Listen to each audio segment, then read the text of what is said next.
आपल्यासोबत लक्ष्मण हाके आहेत। सध्या विधानसभेची धामधूम सुरू व्हायला लागलेली आहे। उद्यापासून 2-3 दिवसात आता अर्ज भरायला सुरुवात होणार आहे। 20 तारखेला जरांगे पाटलांचा निर्णय ठरणार आहे, काय लढवायचं का पाडायचं। कसं बघताय, सगळी तुमची भूमिका काय असणार? जरांगेंची खरं यादी तर येऊ द्या। जरांगे मेळावे भरवत आहेत, जत्रा भरवत आहेत। ही जत्रा नक्की त्यांच्या म्हणजे काय निवडणूक लढण्यासाठी आहे का आरक्षणासाठी आहे का ओबीसीच्या नेत्यांना पाडण्यासाठी आहे का देवेंद्र फडणवीसांना शिव्या देण्यासाठी आहे, हे उद्या कळेल। आणि जरांगे हे सुपारीबाज नेते आहेत। महाविकास आघाडीची सुपारी घेऊन लोकसभेच्या निवडणुकीला त्यांनी ओबीसीचे नेते पाडलेले आहेत। त्यामुळे जरांगे हा सुपारीबाज नेता आहे। त्याला आरक्षणाचं पडलेलं नाही, त्याला आरक्षणामधलं ज्ञान नाही, नॉलेज नाही। याला फक्त शरद पवारांच्या सांगण्यावरनं महाविकास आघाडीची माणसं निवडून आणायची आहेत आणि ओबीसीची माणसं पराभूत करायची आहेत। एवढ्या एका अजेंड्यावर चालणारा हा जरांगे नावाचा माणूस। त्यांनी तर उद्या 20 तारखेला लढायचं का काय समाज ठरवेल म्हणून सांगितलं। अहो, जरांगे लढणारच नाही, तेवढी हिंमत त्यांच्यात नाही। शरद पवार जसं सांगतील तसं चालणारा हा माणूस आहे। पृथ्वीराज बाबा चव्हाण जसं सांगतील तसं चालणारा माणूस आहे। महाविकास आघाडीच्या अजेंड्यावर चालणारा हा माणूस आहे। आणि ह्याच्या पलीकडे मला जरांगेंचं काही कौतुक नाही वाटत। पण सोलापुरात सध्या मराठा समाजाचे सर्व जरांगे समर्थक आहेत। त्यांनी सर्व 11 मतदारसंघात उमेदवार निवडण्यासाठी आज बैठक बोलवलेली आहे, मेळावा बोलवलेला आहे। हे पाहता इच्छुकांचे मेळावे व्हायला लागलेले आहेत। उमेदवार येऊ शकतात अशी सध्या तरी शक्यता दिसते। अहो, आम्ही स्वागत करतोय ना। सोलापूर जिल्ह्यात करावं, माळशिरसला करावा, सांगोल्याला करावा। आम्ही वाट बघतोय। जरांगेनी सोलापूर जिल्ह्यामधल्या माळशिरस, सांगोला, पंढरपूर, मंगळवेढा उमेदवार उभे करावेत ना।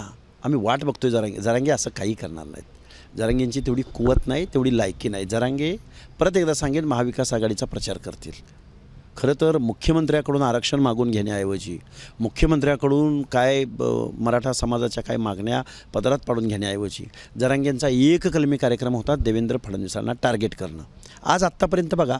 त्यामुळे जरांगे हा परत एकदा सांगेन हा सुपारीबाज माणूस आहे।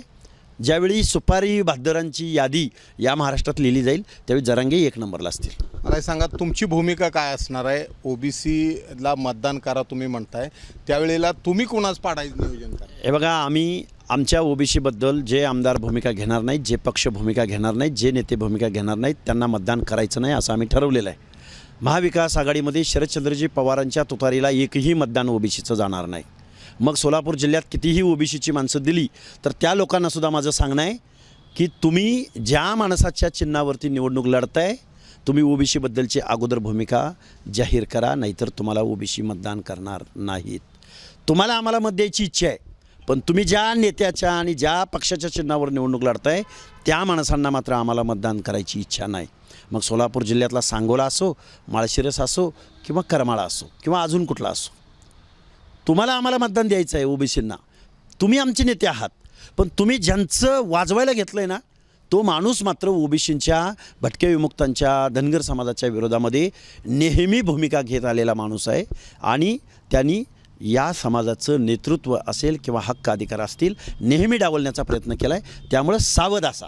थोडक्यात तुतारीला धनुष्यबाण, तुतारी, मशाल, पंजा ह्याला मतदान करणार नाही। ओबीसी बांधव तुतारीला मतदान करणार नाही, धनुष्यबाणाला मतदान करणार नाही आणि हाताला मतदान करणार नाही। धनुष्यबाण तर शिंदे सेनेचा आहे, पण शिंदेनी भूमिका जाहीर करावी।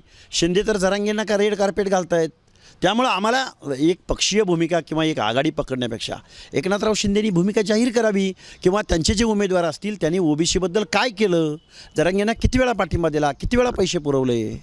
अगदी पंढरपूर, मंगळवेढा असो किंवा माडा असो, जे जे उमेदवार पुढे येतील त्या लोकांना आम्ही निश्चित ऑडिट विचारू।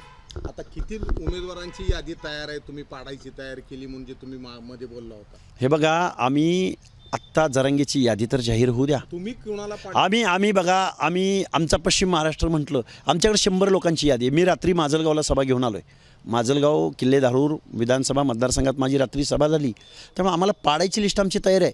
अगदी आमच्या पश्चिम महाराष्ट्रातलं बोलायला जत घ्या किंवा तासगाव, कोटेमंकाळ घ्या किंवा आमच्या या सोलापूर जिल्ह्यातले सांगोला असू द्या किंवा आमचा मग माळशिरस कुठलाही असो, आम्ही या लोकांना जो ओबीसी हित की बात करेगा वही महाराष्ट्र के विधानसभा में चुन के जाएगा।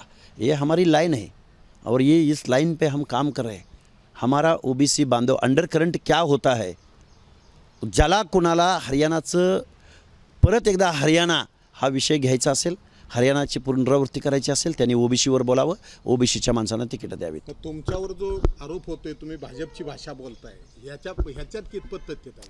अरे आम्ही हे बघा, एक ठरवा म्हणावं त्यांना, आम्ही भाजपची भाषा बोलतो का, आम्ही वडेट्टीवारांची भाषा बोलतो का, आम्ही भुजबळांची भाषा बोलतो, आम्ही ओबीसींची भाषा बोलतोय. जो माणूस आमच्या ओबीसीच्या भाषेला जो समर्थन देईल तो आमचा. मग फडणवीस असले तरी अडचण काय आहे?